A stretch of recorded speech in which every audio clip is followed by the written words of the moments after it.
donc c'est rassurant alors maintenant pour ñëw également ci beneen coow boo xamante ne ci rapport la ñuy wax muy rapport IGF bi nga xam ne indi na coow entre Mame Mbaye Niang ak Ousmane Sonko yow ban lecture nga am ci loolu.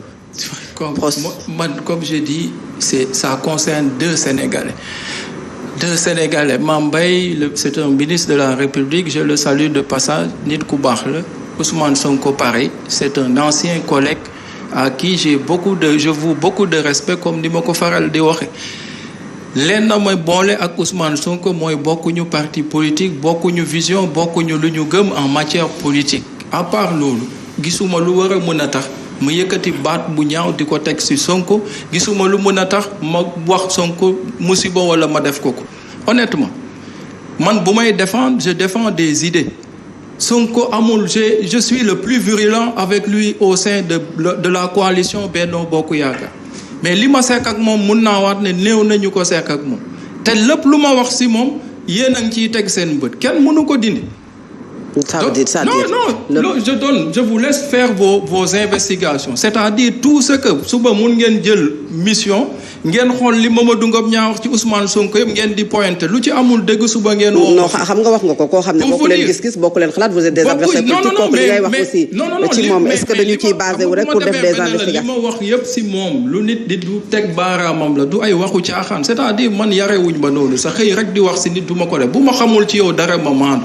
donc moo tax ma ne la c'est pas parce que aujourd'hui je suis dans la mouvance avec le chef de l'État que aujourd'hui il y a un ministre boo xam ne jàpp na ne dañ ko tooñ mu dem ci yoon parce que loolu aussi ci réewi droit la ñu ne xam nga Ousmane Sonko bi mu génnee di wax ne moom yore na rapport di wax le ministre Mame Mbaye Niang li mu ko wax yépp mais ñu bëri dañ jàpp ne li mu wax dëgg la ñu bëri même ci gouvernement bi bu nit ñi foog ne rek ne am na ñoo xam ne sax dañuy jàpp ne li muy wax dëgg la.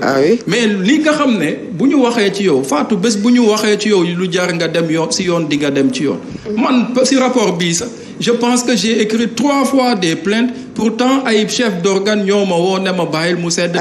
mais est-ce que aujourd'hui procès boobu visé wul à éliminer un adversaire politique parce que li mu wax je termine li mu wax li Ousmane Sonko wax am na ñoo xam ne waxoon nañu ko yàgg nañu ko wax ce rapport là mais Ousmane Sonko dafa yàgg di wax Ousmane Sonko xam nga man tey bu ma waxoon Mame Mbaye li Sonko wax gëm naa ne sax duñu yegg fii parce que bu ma naree yegg foofu bu ma leeree ne amul ma ne ko baal mu jeex donc Ousmane Sonko n'est pas n'importe qui aussi dans ce pays buy wax aussi na xam parce que heure bu jógee gis nga li koy topp bu fekkee li mu koy topp yëpp dañ jàpp ne li muy wax dëgg la mais bés bu nekkul ci dëgg aussi nañu woon ñi koy topp yëpp ne newul ci dëgg loolu mooy dëgg mais c'est pas parce que il s'appelle Ousmane Sonko qu'il peut faire ce qu'il veut Sonko mun na topp nit ñi mun na la xas mun na la saaga mun na la jiñ mun na la sosal mais yow amoo droit yóbbu ko ci yoon parce que c'est un potentiel candidat moom moo waroon xam ne tollu naa foo xam ne waratuma def erreur politique bu may wax même bu politiqueul sax mais góor moomul yenn yi looy wax da nga ko war a maîtriser am ci lu la leer boo ko xamul nga toog. autant également yéen souvent ngeen yëkkati ay kàddu teg ko ci kaw. vous êtes des waaw mais buñ kuñ ko def sur le champ politique kenn mayul sa morom dara en quelque sorte. procès bi bu jeexee ak lu ci mun di génn comme décision ku la waxalate lu dul yoon yóbbu ko ci yoon ndax nga xool ndax dañ li daloon Ousmane Sonko c'était un prétexte am yoon moo am ci dëkk bi. c'est ça yow ku la tooñ suba yóbbu ko ci yoon nga porte ko diffamation du am tole bi dossier bi yëpp am am parce que nit ñi duñu benn c'est-à-dire aujourd'hui Ousmane Sonko. est-ce que yéen defoo leen yëf yi arme quand même. ndax tole bi mu am yëpp. je vous dis la confidence aujourd'hui honnêtement man li ma gëm et connaissant Ousmane Sonko je vous dis que Ousmane Sonko procès bi sax moo ko gën a. parce que quand tu lui parles du procès bi mu taxawoon di naan man moom laa bëgg lu mu lay wax. moom ba tey sa nangul wax ne du ma dem danaan pare naa ci lay wax mais procès bi est-ce que loolu la wax waxu ko parce que Ousmane Sonko li mu bëgg a gëmloo Sénégalais yi mooy comme li Fatou wax ils font tout pour m'écarter mais moom écarter bi ko gënal ce n'est pas le procès là avec Adji Sarr parce que man jàpp naa ne li tax ma gëm ne procès ak Adji Sarr dafa war a am dama ne ay doomu jàmbur ñoo ci faatu. Si aujourd'hui l'État du Sénégal est fautif dañu war a dal ci kaw État ak ñi ci am responsabilité ñëpp.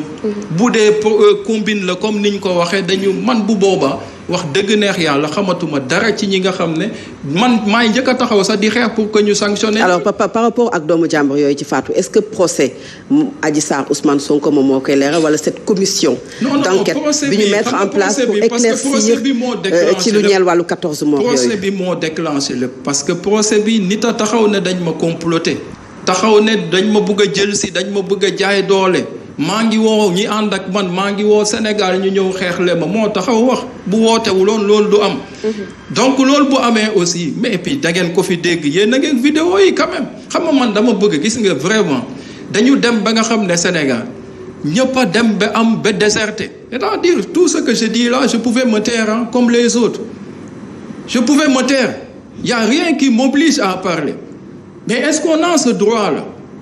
amuñu ko na ku ne jël sa conscience citoyenne nga teg ko ci réew mi waruñu toog tey loo xam ne day indi caaxaan indi fitna ñu koy seetaan parce que Sonko moo ne woon dafa bëgg a dem procès mais même xam nga fi ñu war a et puis moom dafa war a permettre sénégalais yi xam ndax complot dañ koy comploter wala déet parce que magistrat yi bu ñu toogee moom mu indi ay preuve am non dama lay jox exemple rek parce que ku mosul dem procès sax mun nañ ko expliquer mu leer su moom bu toogee ay avocat yam indi preuve Adji Sarr indi preuve mais juge bi ñeme na ne je condamne Sonko parce que awma preuve mais je le condamne bu boobaa dama la ne ñun ñii sa bokk ci gouvernement bi dañ koy xeexal. Très bien. alors autant de dossiers yi nga xam ne mën nañu jàpp ne moom moo xaw a yëngal tuuti tension politique bi Sénégal nekk di dund ñëw rax ci dolli troisième candidature bi nga xam ne yéen ñi jege président Macky Sall yéen a ngi koy investir de gauche à droite est-ce que tey sénégalais yi wala ñu bëri ci politique yi nekk ci kujje gi jàpp nañu ne du bokk alors sa position par rapport ak troisième candidature wala troisième mandat bi ñu ne le président de la République warul bokk en 2024.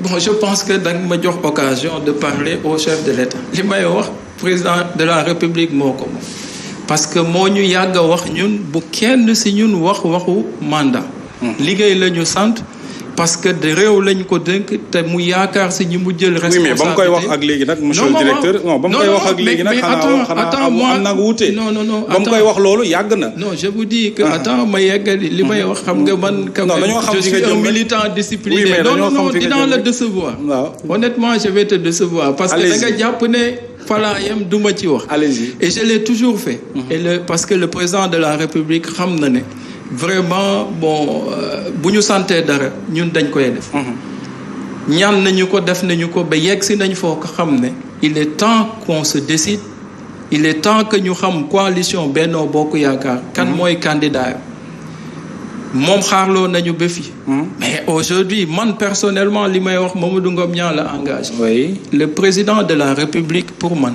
Macky Sall son excellence n'a pas le droit pour man dama jàpp ne obligation la pour qu'il se représente obligation honnêtement non ça je le dis non li may wax dafa ma ne xam nga dag ma la le président n'a jamais li ma la wax ni du parti bu ko réunion suma xalaat bu gàtt xëy na li may wax sa neexul président parce que dama jàpp ne man Sénégal moo ma ñor je ne suis pas comme les autres. Ce que font les autres, je peux le faire. Oui. Je peux organiser un meeting d'investiture comme le font mes camarades. Je les félicite déjà. C'est bien parce que animation là et tout. Oui.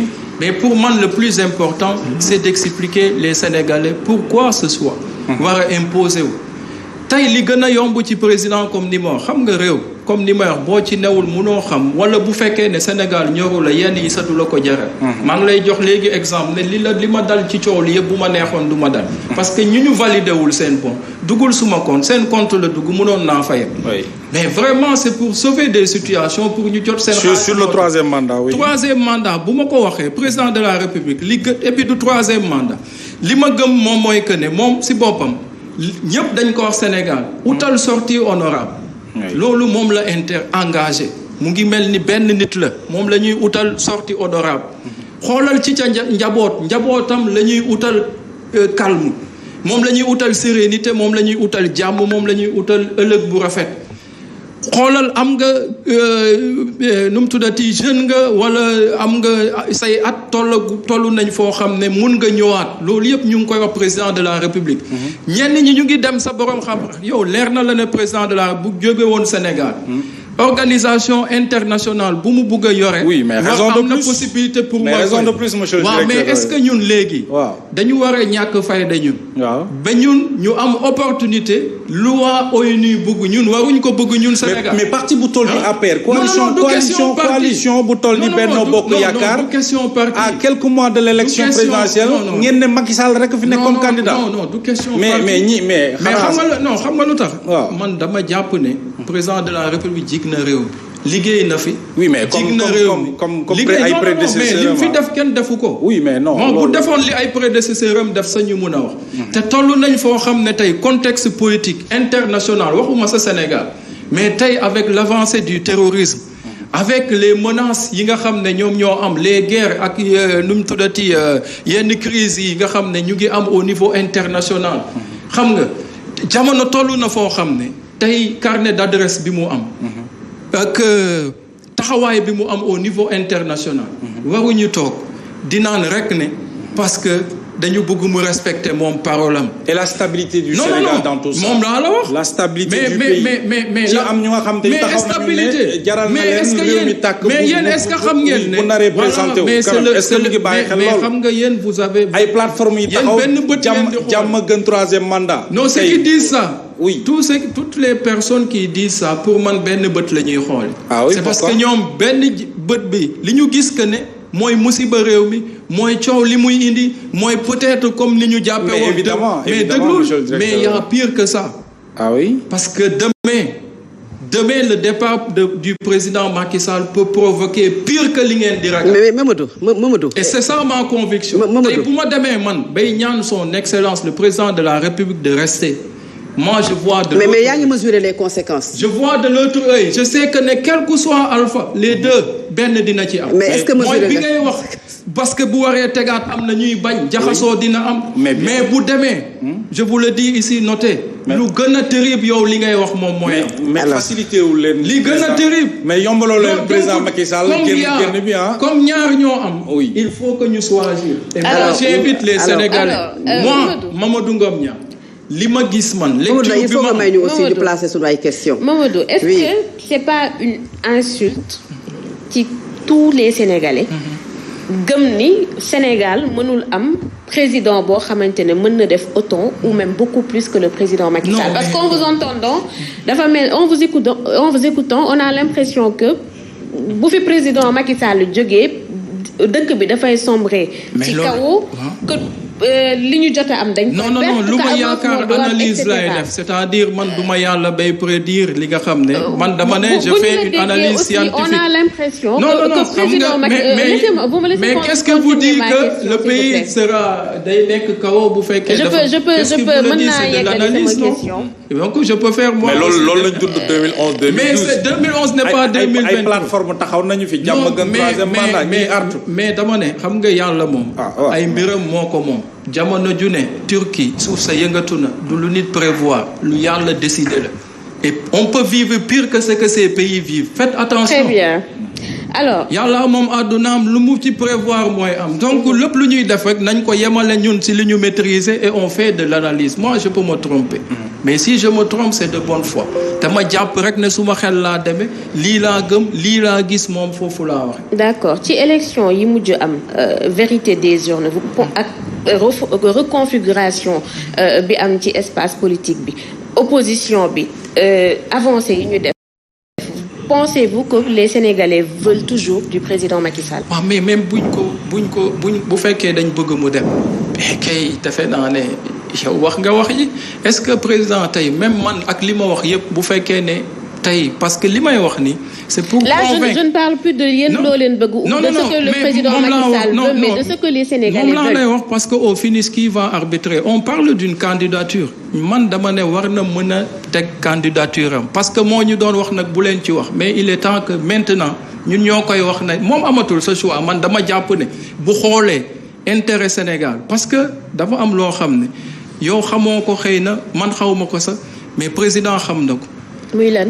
lu bëri lu may junj nii moom xam na ko te am na ko te ne serait-ce que pour ça le président ne doit pas prendre moom ci boppam honneur am rek tax mu bàyyi réew mi ci situation boo xam ne xëy na di ñun ñëpp dinañ ko regretter. c'est grave quand même. te si moi je dis bu ma nekkoon moom honnêtement moi je préfère le Sénégal que suma bopp.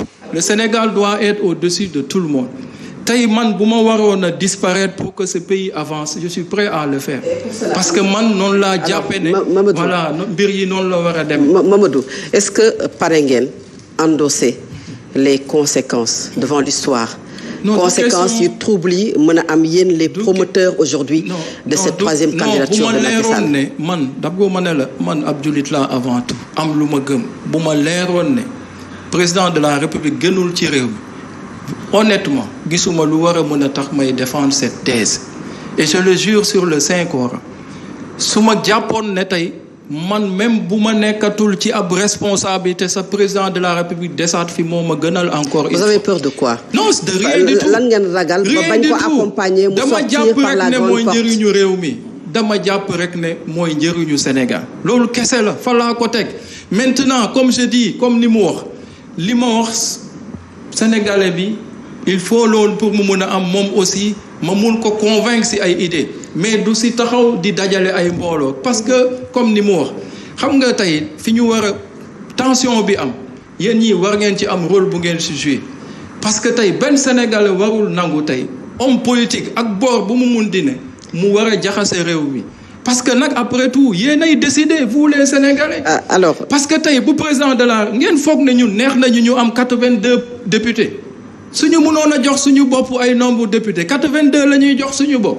suñu mënoon a jox suñu bopp pouvoir ngeen foog ne on allait perdre toutes ces mairies là suñu mënoon a jox suñu bopp pourcentage bi ñu bëgg ngeen foog ne non quand même. et loolu c'est un signal fort aussi yooyu. mais même bu nee signal fort. boo xam ne waroon na leen a tax ngeen xam ne quand même. mais comme je dis mais tey élection la ñu ne sénégalais yi mun nga voter nit parce que am nga ci moom yaakaar nga dem ba suba mu changé mun dañ jàpp ne tey même bu président tegaatee candidature am. dara warul la mën a tax tey ñu jaxase réew mi. nañu téye suñuy carte yow parce que tey. non si parce que tey yow yaa ngi ak sa carte. ki àndul ak président de la République munoo wax tey ba mu jël cartam votel ko. Mamadou mais nañu jàpp ne ñun Sénégal carte la ñuy fale nit carte lañ ko war a folle. alors d'accord et moom président aussi munul valider candidature am bu déposer conseil constitutionnel moo koy valider. alors ban jàngat nga am Mamadou ci sortie bu Idrissa Seck bi nga xam ne def na ko ci week-end bi par rapport ak li nga xam ne observateur yu bëri jàpp nañu ne c'est clair bu fekkee mi ngi wax ne la station présidentielle m'attend que mën nañu xaar mu samp ndëndam ci élection yi. am na si droit et honnêtement Idrissa Seck est un grand homme d'État. xam nga man farak nit taxul vraiment may wax ñeneen lu ma xamul man li ma gëm mooy que ne damay bëgg a mel noonu. Idrissa Seck bëgg nga ko bañ nga ko ñëpp xam nañ ne yàlla def na ci moom kilif mu am en tout cas mbaxana kilifteef nekk ci moom doxalini kilifa nekk ci moom donc tey war na mën a toog moom mu analyser. mu jàpp ne dama war a bokk am na ci droit. un grand homme d'État qui à Thiès junj na président Macky Sall ne warul. non mais amul junj c'est-à-dire tey Idrissa Seck na jël responsabilité bi. Idrissa Seck comme ni ma ko waxee bu ko posé am na ci droit mais comme avant Idi di wax loolu aussi dafa am leneen lu mu wax. dafa ne man maa newoon sa vision Diamniadio la yem mais ndekete sa vision. romb na jàpp ñaar parce que xëcc ngeen ko si yéen. non loolu waxin la farak yow naan la sa vision. loolu waxin la pour man li may wax du pour yow. Mamadou nit non li may wax du pour yow. moi je m'adresse à d'autres personnes. c'est pas pour moi mais nit mënul far ak yow. pourtant boo ma mayee ma yeggali loolu rek di nga xam li ma bëgg a. allez-y. Quand le président Idrissa Seck dit au président de la République que sa vision maa ko waxoon ne Diamniadio la yem mais je me suis rendu compte que ne dem na au-delà de Diamniadio. C'est-à-dire que jàpp na ne sa pensée d'hier ne rime pas avec sa pensée d'aujourd'hui. C'est ce que j'ai dit. Comprendre mais moom aussi na mën a may au son excellent le président de la République même bu waxoon ne man damay def. mandat bi suma dernier mandat que le jour où il va prendre l'autre décision aussi que il dit mun a am grandeur d'écoute ak nangul ko moom lim ko nangul mu wax ko à Thiès. d'accord alors sur les tournées économiques ñu bëri jàppee ko ne politique man nag question bi vraiment bëggoon naa ko poser ci koo xam ne dafa yëngatu ci APR ne ci gouvernement bi waaye itam dëkk Fatick. monsieur le directeur gis nañu ne. lu jëm ci non Fatick. Fatick laa jëm si. gis nañu lu jëm ci conseil des ministres décentralisé yu am solo la mais Fatick xanaa après Sédhiou yéen ci yéen lay ñëw Fatick. est-ce que xanaa di ngeen taxaw nag temm yéen ñi dëkk Fatick pour que véritablement Fatick. ci fin mandat bi nga xam ne président Macky Sall mi ngi ci. ñu dugal ci injecté ci xaalis bu bari pour développer ko parce que ñu bëri dañu jàpp ne Fatick quand même daf dañ ko laisser en rade te moo di day am na ay kilifa yu nga xam ne ñu ngi ci nguur gi wala ci ay poste de nomination yu am solo waaye du ñu xeexal autant Fatick même bu dee le président fa la bokk Fatick da nga fay dugg da ngay gis ne véritablement fii boo xoolee à l'image d'autres communes wala d'autres régions Fatick dafa des carrément ci wàllu développement alors ndax yéen a ngi bàyyi xel loolu ci prochain conseil des ministres décentralisé bi war a ñëw Fatick. mais c'est pas par hasard que le chef de l'État décidé de après Sédhiou que mu ñëw Fatick bon dese na confirmation parce que amaguma la confirmation officielle. Bon, parce que ce matin rek am na ku ma koy wax ne ma je pense vers le 19 ce sera Fatick. C'est ça oui. Mais je pense que bu fekkee lu am la. Vraiment c'est le moment. Quand même. Et yow posé woo question je pense que da nga defal plaidoyer waa Fatick. da nga waxal waa Fatick. honnêtement comme j'ai dit et man li ma mos a wax waa Fatick. mais kàddu gi jógee ci yéen. dafay waaw mais yéen ñi dëkk Fatick te jege le président de la République. moo tax ma ne la 12 ans quand même Fatick amul dara. boo fay dugg ay bu dul pavage daal ay pavage ci mbedd yeeg yooyu. non mais pavage sax amuñu ko. c'est-à-dire que Fatick yow li nga wax lu am la. mais ku dem Fatick ku xamoon Fatick il y a quelques années dugg Fatick tey di nga xam ne quand même Fatick est devenu mu ngi jëm kanam. mais par rapport au projet de l'État comme ni nga wax loolu moo fa manqué te comme ni ma wax c'est pas président xamal na boppam pourquoi Fatick jot na il est temps parce que fa la dëkk bu njëkkee woon Fatick dinañu ne gis nga jël nañu réew mi rek njëkk seen dëkk di defar Sénégal la ñu ne aussi te moom aussi nëbbuñu ko. il nous recevait ñu toog biir palais mu ne ñu yéen a aye su ma amoon lu may joxe sa jàpp leen ne yéen ay mujjee jot. Très bien. te tey y a un mouvement à Fatick booy ñu ngi taxaw ñu ngi kaas ñu ngi kii te waruñu woon yegg foofu parce que man dama jàpp ne même bu fekkee ne dañ la dénk aussi am na loo xam ne une discrimination positive boo mën a defal ñi nga xam ne bu dul dara wala ba ngay door fa nga commencé. parce que man dama ne jeunesse su Fatick lu ñu laaj président de la République lu war la. ndax bañ koy topp boobu kenn xamu ko bañ koy gëm boobu kenn gëmu ko donc c'est pas parce que ñun ay responsable politique lañ te man li ma jàpp te dama si bokk am ci responsabilité dama taxaw télé ñu invité ma ne leen lépp lu baax Fatick ab homme politique moo ko moom et ça ne nous honore pas et li may wax man ci laa bokk mais honoré wuñu man dama bëgg suba suñu engagement politique aux côtés du chef de l'État ki taxoon di ñu dawal ci naaj bi di ñu sonnal ma mën ko won ne ko hôpital bii kat li nga doon daw moo ko jur ma mun ko wax ne école bi li nga doon daw moo ko jur mais bu ñëwee di ma gis ak sumay oto di ma gis ak sumay kër day jàpp ne tant que newuma ci responsabilité wala responsable politique yi seen bopp rek a leen ñor te waa Fatick moi j'habite Fatick comme mooy may waxee xam nga dafa yomb ñu tam politicien dem je vous défie vous prenez votre véhicule vous allez là-bas vous demandez les gens